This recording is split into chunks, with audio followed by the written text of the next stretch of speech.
Chandra, and all those distinguished invitees who are here, teachers, and most importantly, the students. In fact, my heart swells when I see your young faces. And what a glorious future that is awaiting for all of us when you people are there, energized, enthused to take on the next generation task of building this nation. Congratulations for you to be here today.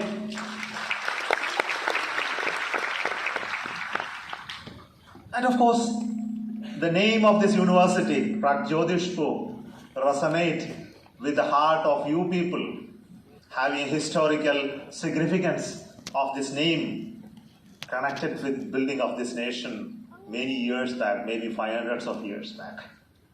And I would like to start from there. Speaking about the glory of this nation.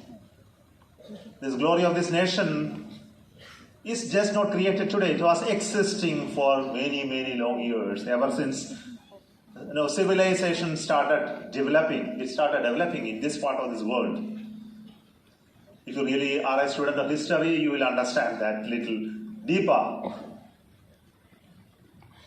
Thousands of years when human beings started settling here, created those knowledges, understanding of the nature, the inquisitive nature of the human beings to understand the truth of the universe, the philosophical thoughts that existed at that point in time, the technological feats that they have achieved, in comparison with what others did in the rest of the part of the world, were monumental. They were monumental. They were significant enough to say today, yes, we were one of those many cultures, technologies that existed at the highest level of knowledge level at that point in time. I'm not going to explain all of those accomplishments of those generations because it's all there in the history. Only thing you need to read between lines sometimes to understand what is actually the reality and what is actually being talked to you, spoken to you, taught to you.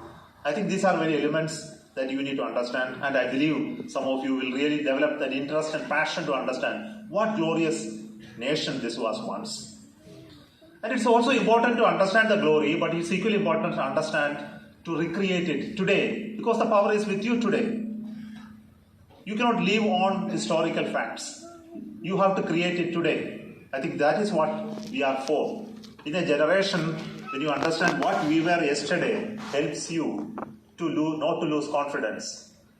It helps you to create that willpower to build a new nation. And that will happen in the Amrit Kal. I would like to tell you, the vision is already there created. I would like to speak about that and also talk about science, technology, impact on society, and how my domain, the space technology, is going to really influence in terms of this particular aspect of it. Of course, they spoke about a little bit of spirituality. Of course, I would like to dwell upon that as well. So I believe that this being an interaction, I don't want to give a big talk at this moment, early. Then we will speak to each other, your questions, answers. I think that will be more interesting. Is it not? You have a lot of questions with you? Madhavan Nair and many others who were his deputies came to this project, and I joined the same project, and they were my bosses. You can understand the influence. Each of them were very accomplished people, but they were mentored by Kalam. I can see Kalam in them, because whatever I read about Kalam later, I could understand they were each one of that type of people, motivated, very capable in terms of subject knowledge, how to handle big teams, how delegate responsibility, put people at a higher level. So I enjoyed that company of those great people. So naturally, the capability of ours also developed in that similar lines. So very early time itself, it is understood that this work which we are doing is not a simple work. It is a very multi-dimensional work which requires understanding of so many people. And if one person can never do, 100 people cannot do, 1,000 people are required to do. So that aspect came out of such exposure. So I will only say that much because the team is well talked about in various ways. Sadir Savan spoke about it, Sarabhai, Kalam would have spoken about it in many, many ways. But I can say you that the culture is still remaining in the organization in terms of building teams, multidisciplinary team to understand and respect each other. I think this is already there. যেহেতু সময় আমাৰ হাতত বহুত কম আছে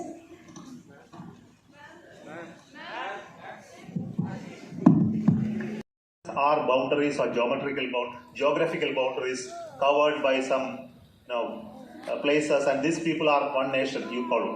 If you attack and capture another one, that becomes another nation. Nation is not a stagnant thing. Nation is nothing but a collection of people with a common vision. Nations come and go, nations develop, in India itself, in this subcontinent itself, hundreds of nations existed once. Today we are Bharat, the nation that we represent, with a common vision, common goal of accomplishing something for the people. Every nation come up with a power which is in their hand. And that dominance of the nation to dictate the history of the world at that point in time is coming out of one important capability that everybody has. I think this cannot be forgotten. It was once mighty power, the sword, power of the sword, power of the gun, power of the bullet, power of the gunpowder. Later it became the natural resources, the wealth that comes out of the petroleum or many other things, natural resources that helps you to build up the economy, and then it became powerful. Today, what is power? Can you tell me what is the real power? It is the knowledge. And if you have just not knowledge, you need to have something beyond that point. Anyway, we will explain that point about it. It's very important to have knowledge, society,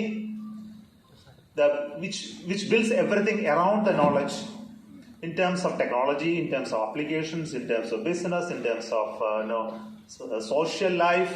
If you are able to build everything around it, it's a very powerful thing. It's a very, very powerful thing. And nations started realizing it. Those nations which were dwelling on natural resources as a power, the economy, the petroleum as a power, the sword as a power, the gun as the power, I think they all realize that all of this ultimately boils down to that one element called the knowledge. And the ability to create not the past knowledge, the ability to create new knowledge. And if you are creating that in an ecosystem, in universities, educational institutions, in and around us, I think you are becoming more and more powerful. And what for you need all this power? Why nation need the power? Because it gives you, it's able to put the citizens at the best in their abilities, in developing the capability. It gives him a comfortable life. And it become an aspiring nation for everybody in this world who would like to come and stay. Will you not be happy that India becomes the nation where everybody in the world would like to come and live here? Is it not? It's the best country for anybody in the world to come and live. It doesn't mean that everybody is invited. It doesn't mean that. But it is the nation that everybody would like to come and stay and live peacefully. And we become the guru of the nation. We give directions. We give the path. We give the vision for the whole of the world to take on in many, many domains. It could be sustainability. It could be living together. It could be in healthcare. It could be in longevity. It could be in education. It could be in many facets of human life. If you are able to do that, then you are a great nation. Great nations are built by such visions. And for that, I will tell you that it's very important you people contribute. In what way you can contribute? Each one of us can contribute. I believe one of the important points is your contribution to knowledge, in the ability to create new knowledges. I tell you that today the world is going through a big technological transition. One example is about food. Let us look at the food alone. Today, are we seeing poverty to an extent that you saw in 1930s? Possibly none of you were there in 1930s. You don't even understand what exactly was that poverty. Today, we are able to produce food, not only in India, in the whole of the world, by technological interventions. It happened because not the land didn't increase. Actually, the agricultural land shrunk. The productivity improved. The seeds came in. The new methods of fertilization, the water, and various extra scientific interventions improved the yield of the product. And we are able to handle food production to substantially high level in terms of processing, delivery, and many other things which made the poverty a thing that can be handled if you really want to handle. Of course, there are poverty else here and there because many of the management of the food itself is a problem.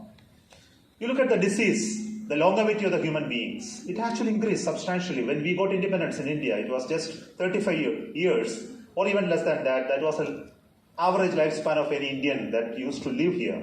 Today, it stands at 70 years. The medical knowledge in terms of healthcare, the disease prevention, the preparatoriness, I think it has improved substantially over the last so many years.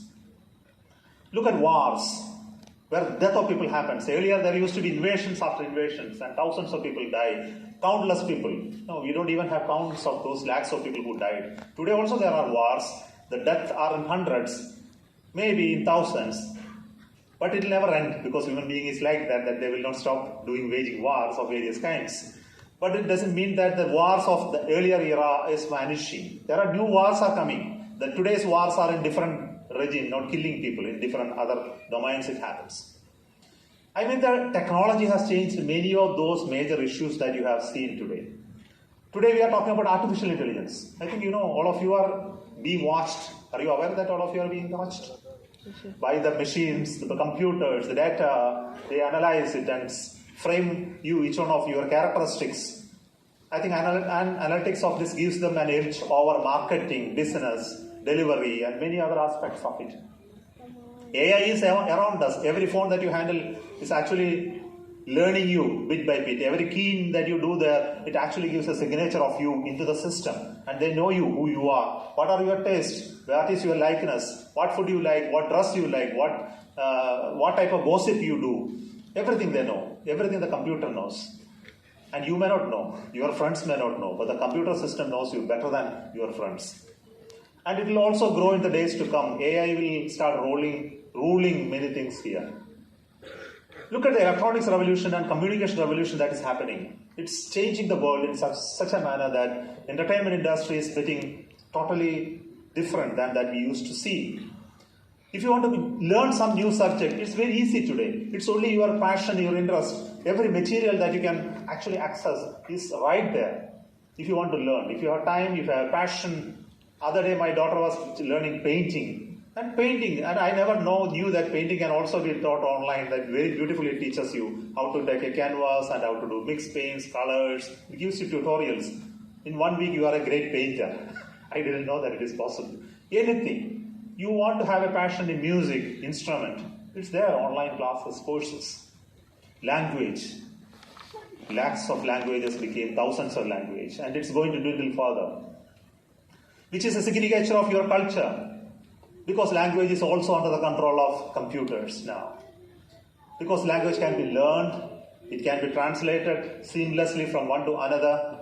When I speak in English, each one of you really wish to hear in Assam, you can actually hear if you have a device little later, but may not be up to now there. In whichever language you prefer, it can be real-time translated. You can speak back in any language you like. I will hear in English if you really want. What will happen? The impact of this is significant because the language itself will have problem of creating new approaches and cultures which actually created languages in the earlier past will vanish. You will see a different approaches there. There will be no need of any learning new languages. But also there will be another domains that will appear slowly a little later. Look at medical care. Earlier, when you have a disease, you used to go to a doctor, an expert doctor with 30, 40 years of experience will diagnose you, touch you here and there, and then tell you certain things. Today, medical care is based on evidence-based approaches. So you need to have proof why you are doing this medicine. It is not based on feel of the doctor and expertise of the doctor that you cannot deliver, you cannot prescribe a medicine. You need to have evidence. That means you need to show that he has such and such symptoms which has a potential to be into this disease. Hence, I am giving this medicine. How to do this? You need fast diagnosis. And the fast diagnosis requires very high technology today. You take a little bit of blood, it gives tracers on hundreds of diseases. And if you can make such it on a live basis, this data goes to computer systems of the world and then it comes out with a diagnosis, comparing the similar data with lakhs of data sets that are there already in the computer system and gives you a diagnosis not of an experience of one doctor. It contains the experience of hundreds and thousands of doctors and patients, and your diagnosis are far likely to be true than the diagnosis of one expert doctor. So look at the change which is going to happen for a doctor. He will be jobless sometimes. A machine connected to you will diagnose you and tell you the type of medication that you need to give much faster. Look at the life of a lawyer. If you want to file a case, you go to a lawyer and then tells him that I have such and such case, and he will make an affidavit to be filed. But today, a computer can do it much better, because he has database of thousands of similar cases, and he can synthesize a affidavit in the language which is required for that particular court and the particular jurisdiction, particular approach of law internationally, and then make a draft. Of course, an expert lawyer can once again review it to see that everything is fine, but it can be done in a matter of minutes, where it used to take matters of hours, because he refers to so much of judgments and other data sets which are correlated, and then make a case for you to file an affidavit. The whole thing can be done in no time today with the computer system. So what will happen to a lawyer's job? I do not know.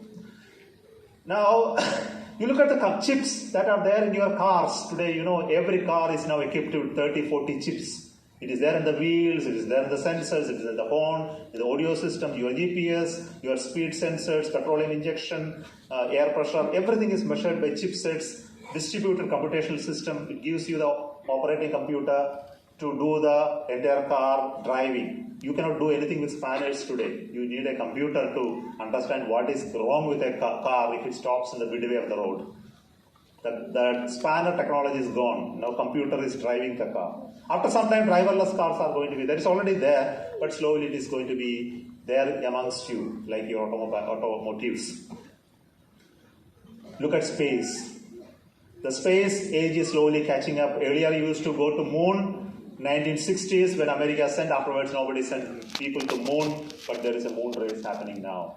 America said that we are going to build a space station around moon. You are going to have continuous access to moon, human access, and the program, Artemis program, is already on. The missions are still going to happen. From there, people are going to travel to Mars, and Elon Musk says, I will transport lakhs of people to Mars, build colonies, so that human beings can go and settle in Mars and create large colonies forever, and convert Mars to a habitable planet with hundreds of years of work, which is already there, called terraforming. If you do that, oxygen will be generated, water will come, life will again start on Mars. All these are not fiction. I am not talking fiction. I am talking about realities, well-researched findings in books, in literature. It's all there. I am not taking nothing new. I am speaking about what is there in front of you. Now, once all this happens, there is something else happens in the social sector. The whole world is now getting connected. It's no longer done by one nation. The whole of this activity happens as a global activity. The powers and forces that decides these things are not the national powers. They are the powers far beyond the boundaries of the nations. Now the nation's role will become very different. The power, what you talked about, the determination, deciding ability of human beings within a nation to decide your destiny, your future, all will depend on how you organize yourself among the technological revolution that is happening around us. This is called social sensitivity of each one of you. While you are a technologist, while you understand engineering, while you understand science, you should also understand how it is going to influence the decision-making, influential powers of a nation. It is very, very important to understand. Because the power that operate all of this are not one nation. It is a conglomerate of financial interest and various other forces which will come in amongst you.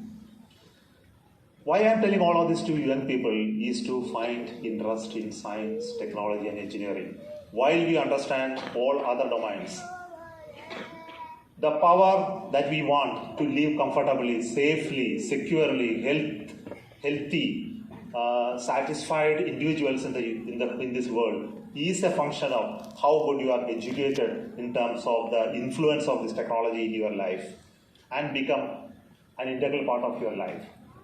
It's also important to create jobs, business, and similar other activities in this area. Unless you create that interest, you cannot become an entrepreneur. You cannot create value out of what these businesses are. Why don't you be a part of the whole chain of this whole ecosystem that is going to develop in the world, especially in states like Assam? I believe that the universities like Panicker University will prepare you to do such things. I understand there is a very important coursework that is starting in science, engineering, science, possibly science area, technology area here, and I would like you to take interest in it while you are interested in other subjects. In fact, I know I am an engineer, but I have a great passion for history. I like many other topics of this nature because you need to understand the connect between many things. It's also important to understand, to be fascinated by science. See, other professor, you mentioned about the James Webb Telescope. I was very keen to look at it. You know what is James Webb Telescope? I think you would have read about it, right? Some of you would have read about it. It actually looks deeper into the universe. Can you see past? Can you see yesterday? Can you see? Yes. How?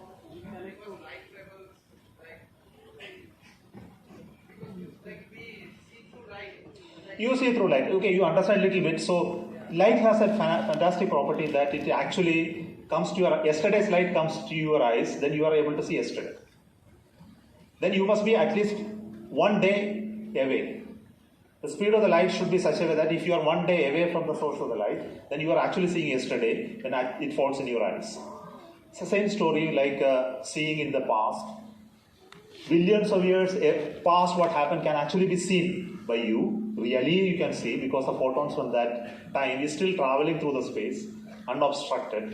And if you can collect that photons, you can actually see the past. Past is also present. That is anyway another philosophy. Nothing is past, present, future, etc. don't exist. There is only one thing that exists, that is now. That's another story. But then it is true scientifically also. You are actually seeing past. We want to see closer and closer to the Big Bang point and then find out what actually happened at that point in time. This is precisely the one Webb telescope is doing by collecting very feeble signatures of the photons that emitted at that point, which is still traveling. And if you are able to build more powerful machines to collect light, which is already redshifted to other frequencies, not in the visible spectrum, you will be able to see that. And beautifully it has brought out the original universe that is getting created at that point. Still not the black hole. It's such a fascinating story, you know, seeing history 13, 14 billion years back. I don't know how your human being can even visualize this. You know, have you ever seen sky? I always ask these students this question. You see sky, you know? Night sky? Stars? Are they there? No. You know, they are not there, you know? Yeah. When you look at them, they are blinking stars. None of them are there. Not a single one. Because they were all there years and years back. 1 year, 2 years, 10 years, 25 years, hundreds of years back. They were there. And that light is still coming. And that light is what you are seeing.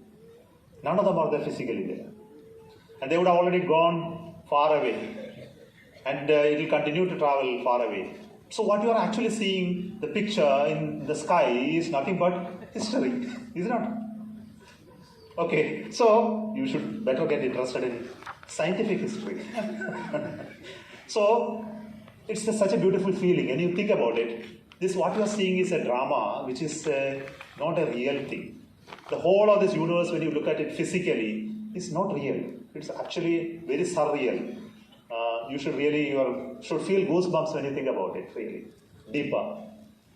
And it is very interesting to look at even materials. And when you look at materials, you will understand that the whole materials, so much of energy packed in each of these materials, the atoms, the electrons, the voids that is present here. I just give an example. You take a hydrogen atom. Hydrogen atom contains one proton, one electron. You studied in school, no? You take the proton is here, the electron is rotating around this proton. You expand it like this hole.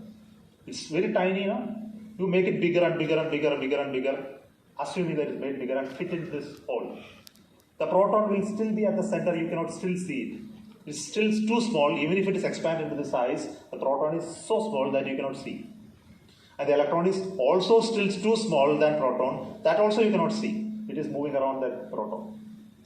And you look at the gap between the proton and electron, so huge, vast space between that proton and electron.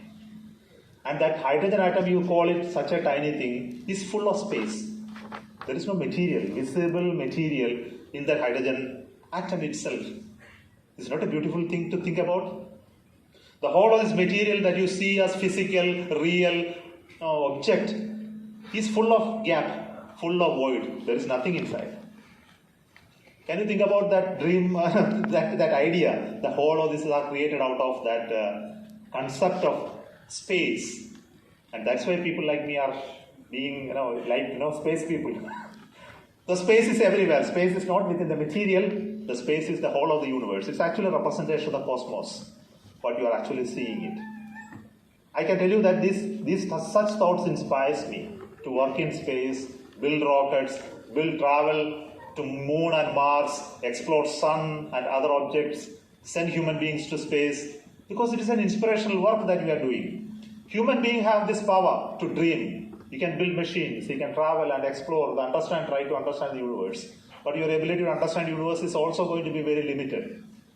We all know that. Our ability to physically understand the universe is going to be extremely limited, because we are limited by the sensory perceptions that we have, the five senses that we have. And they are very limited capability. For example, your ability to see this room is limited by 3 dimensions. It has length, breadth, and height. Has it got one more dimension? You can't. Human being cannot visualize a dimension beyond these 3. Of course, we know there is one more dimension. What is the dimension? Time. Okay. So you know that that is understood by your learning process, not by physically feeling it. So your physical feel are limited only to 3 dimensions, and the 4th one is actually put into your mind by teachers. But the dimensions of the universe are not even 3; they are much more. The string theory says it's 11-dimensional space, and none of the human being can understand what is 11-dimensional space. You cannot even go to the 5th dimension. So you understand human beings are have a very limited capability. And this limited capability, you are trying to understand a very complex system like the universe. And you will never reach there to understand it fully. Never ever. But telling never ever is not correct still, because people have understood it. And this is understood by other levels of conscience. It's not by the physical way of it. That's why the other dimensions of understanding has to come to human beings. How to explore others' options, to understand how all these have come out in a different dimension. Of course, I am not the one who understood all of that. I am only telling that there are people who explored it in their own way, coming out with answers and to understand all of this. So it is equally important. While you look at science, you should also understand the limitations of what you are trying to find out and create the passion to understand in deeper sense that our nation is famed for such explorations. Not now, thousands of years back. Rishis, they looked at it by manana, by thinking about it. They created some knowledges which still are very relevant. So I will only welcome you to read it, understand it. When you become grow enough to understand those type of things, it will really enrich your life and make your life great. So let me stop at this moment, my speech part, and we'll get into some interactions. Okay?